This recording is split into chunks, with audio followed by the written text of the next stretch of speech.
Ngibingelele kuphi nakuphi la kufinyelela khona leli phimbo njengamanje kuyimfezeko media lami igama ngimfeza Ngintuthu Khumalo bathi elasibona magumede manje mhlawumbe usemusha kuleli khasi ngizophinde ngicela enze sure ukuthi uyasubscribe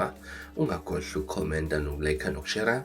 ukuyikhona okukhulu kunakho konke webafethu igcina ifikile i-DNA yomfana oneminyaka engu-22 budala owalahla ngonyaka 2023 osokwa kuthiwa umndweni ungcwaba ikhanda namathambo amabili nje vo emva kokuqinisekisa kwe-DNA uKatleho Motsaneng nabangani bakhe babe entabeni ngesikhathi elahleka kubeka ukuthi ugogo nomkhulu basalinde izipendulo mayelana nomzukulu wabo ngoba bazi ukuthi kwenzakalani kanti nabangani bakhe ayihamba nabo bashaya phansi abaziwa nokuthi-ke babalekelaphi ukubona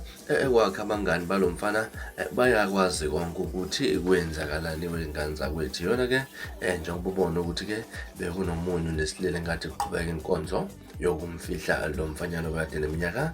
engu-22 ngane zakwethu-ke izona ndaba esinibekela zona nesinethemba lokuthi-ke ugogo nomkhulu bazohamba bacacisele ngesikhathi kwanye bahamba balithole iqiniso ngokuhlole emhlabeni komzukulu wabo ngane zakwethu ngakhohlwa ukusubscribe nokungilandela enkundleni zokuxhumana @Fezeko_160 and Fezeko belasibona magumede nibe nosuku olumnandi niziphathe kahle ngithanda khona.